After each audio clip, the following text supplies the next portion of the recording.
Death became something that was, I'm still afraid in some ways, but I'm also looking forward to it, okay? And the fear of it, when I was younger and I didn't have a belief system, the fear of it was much stronger. I couldn't even fly on a plane, and now I was in Laos the other month and I fell asleep on takeoff because I'm like, if we crash, I'm ready to go. I'm ready to go today, all right?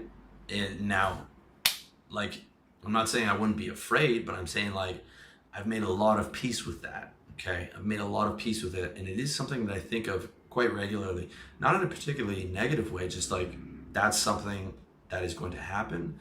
I want to be prepared for that. I want to make peace with that as much as I can so that it can be as pleasant as possible when it happens.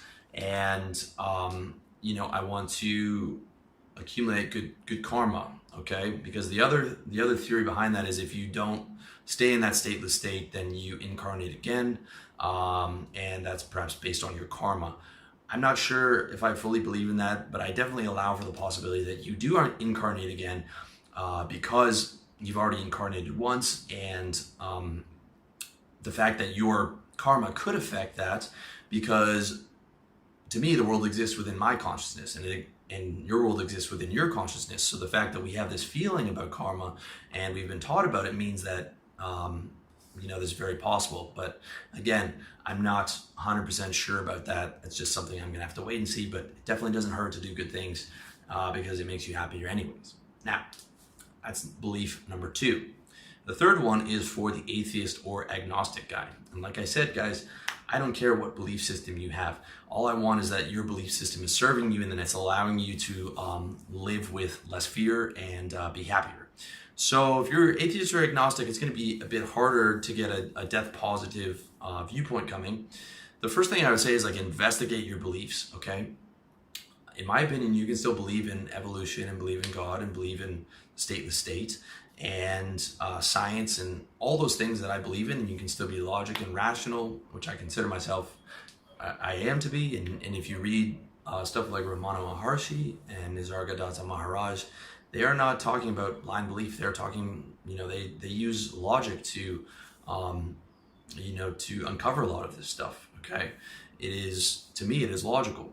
And that can be a bridge to God and bridge to that stateless state, and it can be a bridge to that a positive view of the afterlife.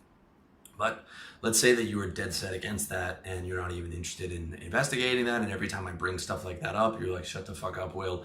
I don't want to hear about that. Just stop, teach me how to get girls and live with less fear and all that. Cool, no problem.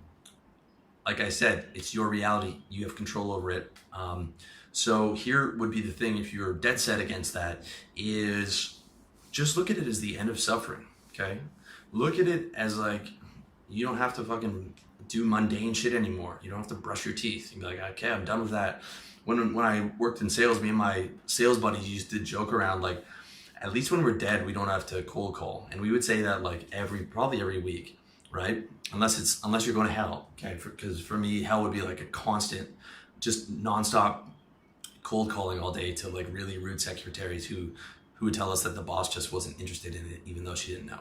That's hell to me, okay? But like that would be like a joke that we made, and you can frame it of like, okay, it's coming, it's inevitable.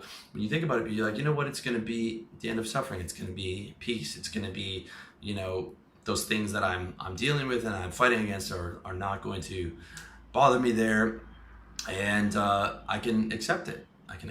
And maybe I'll come back. Maybe I'll be incarnated again. All right, because to me, if you've been incarnated once, which is pretty amazing thing. It's very. Who says you couldn't be incarnated again? That's at least what I would say to someone who's atheist or agnostic.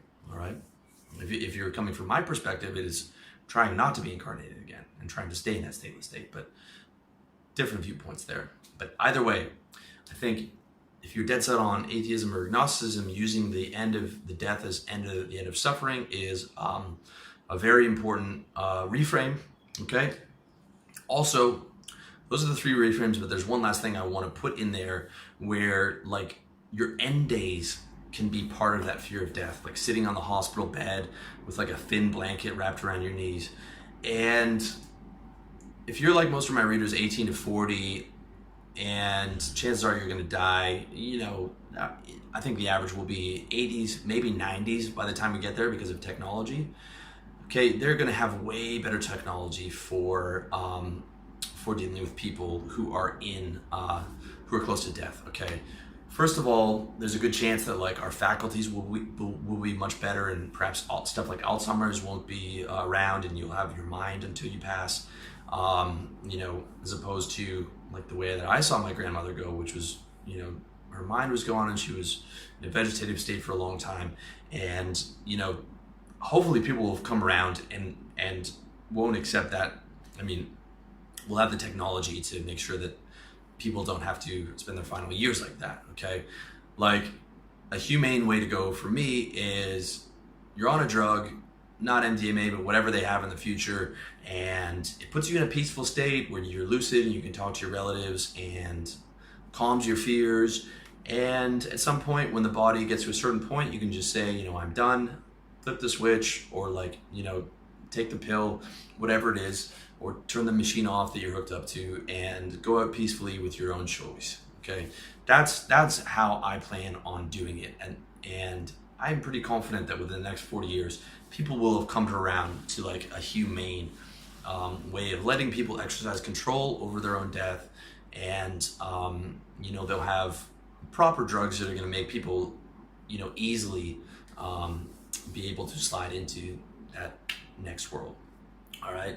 Now I know that sounds a bit morbid, okay, but it is an important thing to think about. All right. It is an important thing to sit down and think about, like, okay, I'm not going to be here forever. Let me go start that fucking business, man. Let me start that business. And if and as those thoughts keep coming up, just getting yourself accustomed to it with those positive reframes, because the more you do those positive reframes, the more comfortable you are with the idea. And you get to the realization that, like, man, just the idea of having to die doesn't have to make me sad. Okay. I don't have to go off on a tangent like, oh man, I'm going to miss all my family and I'm going to miss my friends and my girlfriend and all that. You don't have to do that. You don't have to choose that mental suffering, okay? You can choose the reframes that I'm talking about and stick to the positive and not let that fear have to hurt you, okay? It takes work, but it's 100% possible.